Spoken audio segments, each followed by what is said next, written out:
When you think of Six Flags, you may think of memories that you have had at Six Flags over 50 plus years. When you think of Six Flags, you may think of having a fun day. When you think of Six Flags, you may think of visiting one of their many parks.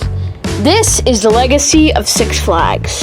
In 1957, real estate businessman Angus G. Wine opened Six Flags over Texas, which was a reference to the six nations that governed over Texas: Spain, France, Mexico, the Republic of Texas, the United States, and the Confederate States of America. Angus G. Wine's original intent for the land that Six Flags over Texas stood on was, after a few years of operating it and investing in it, he would close the park and redevelop it into residential real estate. Instead of holding on to the real estate and redeveloping it into residential real estate, Angus G. Wine's uncle urged him to sell it to the Pennsylvania Railroad in 1964 for $6 million. Later, the Pennsylvania Railroad merged with the New York Central Railroad to form the Penn Central in 1968 and went bankrupt 2 years later. In 1967, the company opened Six Flags over Georgia. And in 1971, they opened Six Flags over Mid-America, which later was changed to Six Flags St. Louis. After a while, in 1975, the park opened Astroworld in Houston, Texas. And in 1977, the company bought Great Adventure and later changed the name to Six Flags Great Adventure. In 1979, the chain bought Magic Mountain and later changed the name to Six Flags Magic Mountain, which is located in Valencia, California. In 1982, the Penn Central sold the Six Flags chain to Bailey Manufacturing. In 1984, Six Flags bought Great America in Gurnee, Illinois from the Marriott hotel chain. That deal also included the rights to use Warner Brother IP in the Six Flags parks. In 1987, Ballet surrendered control of the chain to Wesray Capital Corporation. In a 1987 leveraged buyout, Time Warner quickly began to gain more company stock, gaining a 19.5% stake in Six Flags in 1990, and then 50% in 1991, with the remaining shares of the company being split by the Blackstone Group and the Wertheim, Schluter and Company. Time Warner purchased the remaining stocks in Six Flags in 1993. In 1996, Six Flags began to manage Fiesta Texas in San Antonio, Texas, with a 10-year option to buy and purchase the park. On April 1, 1998, Time Warner Amusement sold Six Flags Theme Park, Inc. to Premier Parks for $1.86 billion.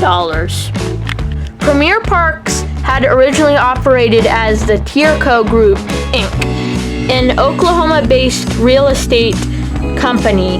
The company purchased the Frontier City theme park in Oklahoma City in 1982 for $1.2 million. Tierco had no interest in entering the amusement park business. Company official described Frontier City as a rundown place.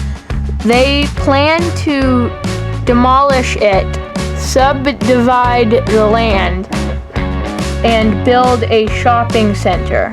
An oil base in Oklahoma shuttered these plans. In 1984, Tierco hired Gary Story as the general manager of Frontier City and spent about $13 million to improve the park. As the new head of Frontier City, he quadrupled the park's attendance and revenue. Under his leadership, 2 rides, a ticket booth, sales office, and petting zoo were added to the park. In 1992, Terrico acquired Wild World, which is now Six Flags America. In 1994, Terrico changed its name to Premier Parks, Inc. under Karen E. Brook. In the second half of the 90s, Premier picked up speed. In 1995, the company acquired these Funtime Inc. properties, which include Geauga Lake and Darien Lake. In 1996, Premier bought Elledge Gardens in Denver, Colorado, Riverside Park in Agawam, Massachusetts. In 2000, Premier Parks assumed the Six Flags Theme Parks Inc. name and began rebuilding its parks, including Geauga Lake Park into Six Flags Ohio.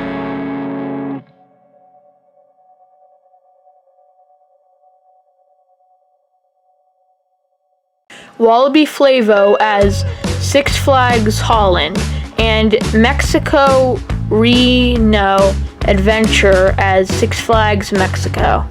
Six Flags kept on adding parks like Six Flags New Orleans, multiple parks in Europe, and parks like Geauga Lake, parks like Six Flags Mexico, and parks like Six Flags Laurent in Canada.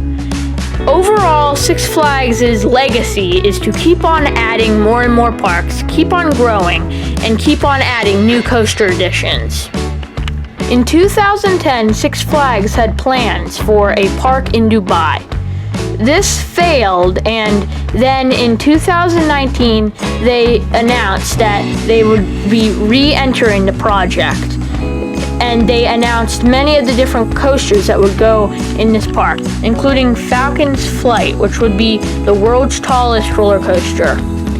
After a while, there were no added news stories on this park.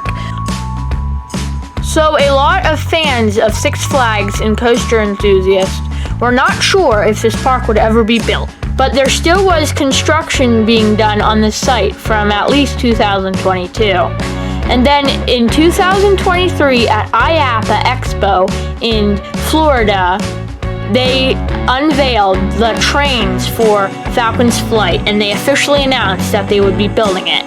So overall, the question is, what is the legacy of Six Flags?